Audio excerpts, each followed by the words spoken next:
Olá, turma! No vídeo de hoje, a gente vai contar uma história cheia de mistérios, terrores e um pouco de, quem sabe, uns, uma bobaginha só de uns parafusos a menos na cachola. Vamos lá? O texto é O Coração Delator, uma história narrada por um louco que, como todos sabem, pensava ser são. É verdade, nervoso eu estava pavorosamente nervoso, e ainda estou. Mas por que você diria que eu estou louco? A doença tinha aguçado meus sentidos, não os destruído, não amortecido, mas que todos, o sentido da audição fora intensificado. Eu ouvia tudo, do céu à terra. Eu ouvia muitas coisas do inferno. Como então estou louco? Ouça com atenção e observe a sanidade. A calma com que posso contar para você toda a história. É impossível dizer como a ideia começou a surgir na minha cabeça, mas, uma vez concebida, ela passou a me assediar dia e noite. Motivo eu não tinha. Paixão não havia nenhuma. Eu gostava do velho. Ele nunca me prejudicou. Nunca me insultou. O ouro dele não me apetecia. Acho que foi o olho dele. Sim, foi isso. Ele tinha um olho de abutre, um olho azul embaçado, coberto por uma membrana. Quando o velho olhava para mim, com aquele olho de abutre, meu sangue congelava. E então, aos poucos, bem aos poucos, eu finalmente decidi que tinha de tirar a vida do velho e assim me livrar daquele olho para sempre. Agora essa é a questão. Você acha que eu estou louco? Não acha?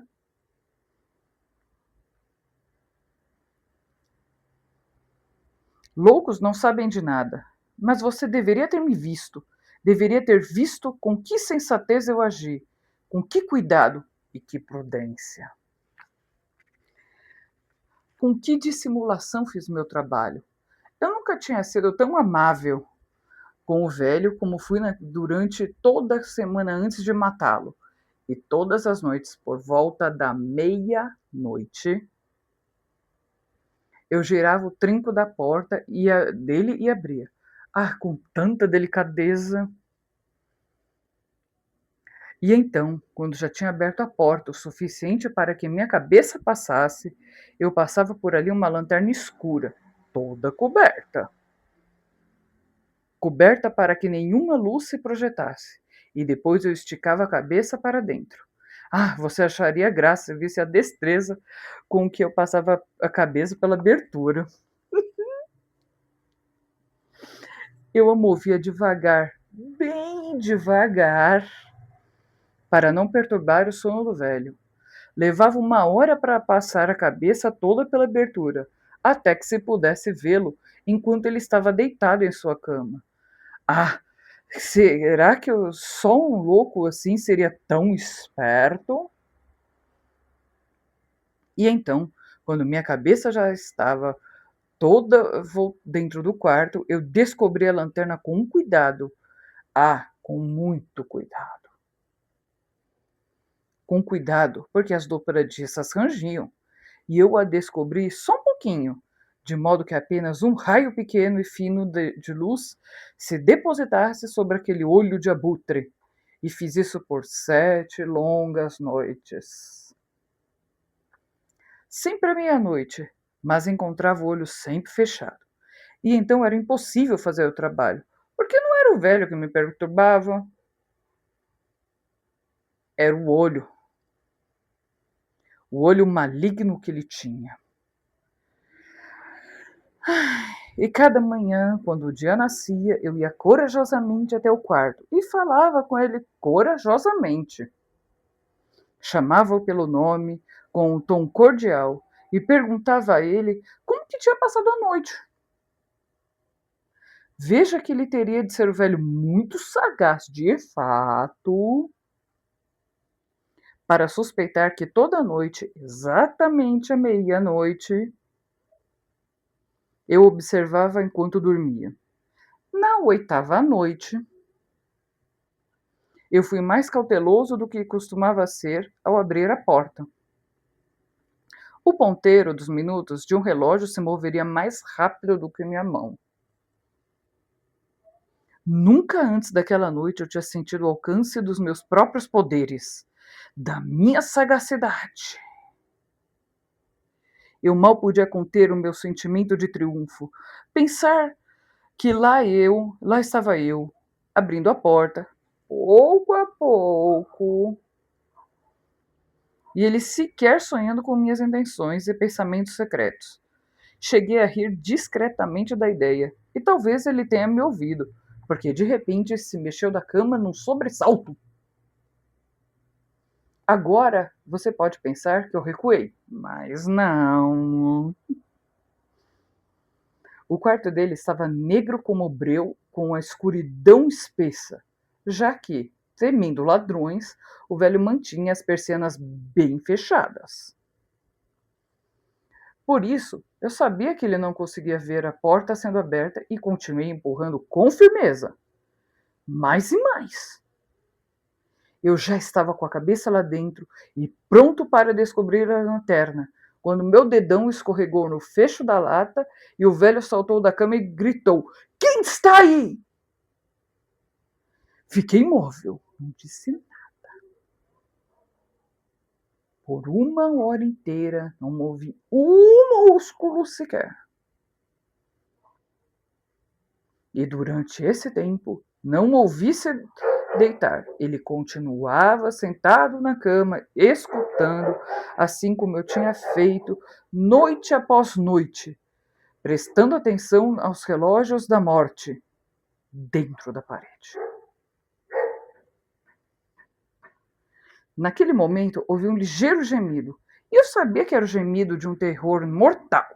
Não era o gemido de dor ou pesar. Ah, não.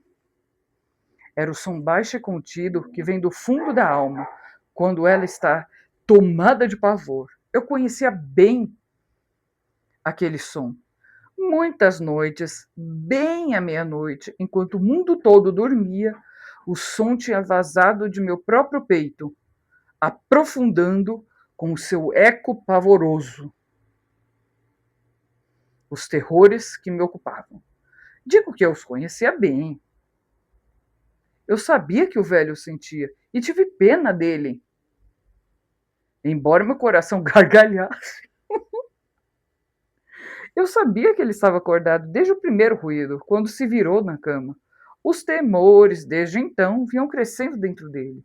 Ele vinha tentando imaginar que os temores eram infundados, mas não conseguia.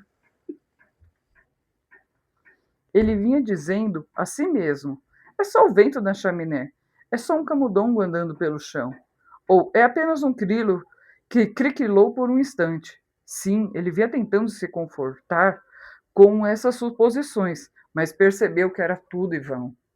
Tudo em vão. Porque a morte, ao abordá-lo, o perseguiu com sua sombra negra e envolveu ela, a vítima. E foi a influência tétrica da sombra indistinguível que fez com que ele sentisse, embora nada visse ou ouvisse, a presença da minha cabeça dentro do quarto. Depois de ter esperado por um longo tempo, com muita paciência, sem ouvir o velho se deitar, resolvi abrir um pouco mais, um pouquinho, bem pouquinho,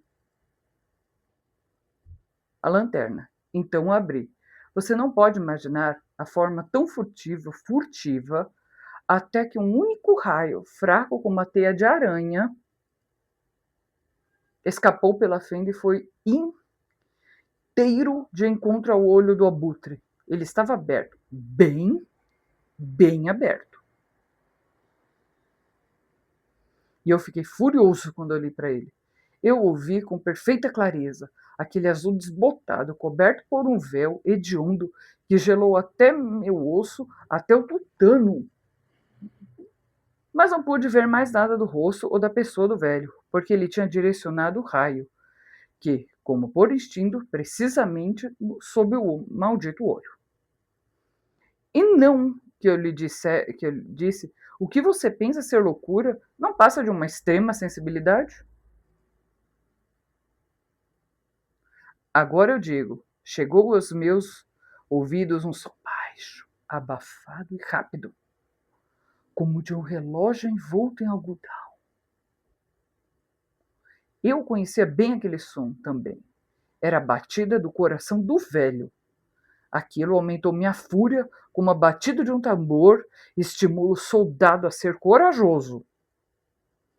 Mas ainda assim me contive, permaneci imóvel. Eu mal respirava.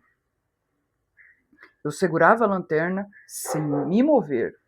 Tentei, com toda a firmeza que podia, manter o raio sobre o olho. Enquanto isso, a batida infernal do coração aumentava. Foi ficando mais e mais rápida e mais alta a cada instante que passava. O terror do velho deve ter sido extremo. Ficava mais ruidosa, eu digo, mais barulhenta a cada instante. Você me entende bem? Eu disse a você que sou nervoso. Então sou mesmo. E agora, a hora morta da noite, em meio ao silêncio daquela casa velha, um barulho tão estranho quanto esse me levou a um terror incontrolável. Ainda assim, por mais alguns minutos me contive e fiquei imóvel. Mas as batidas só cresciam e cresciam. E quem quiser ouvir o final, que tente pela parte 2.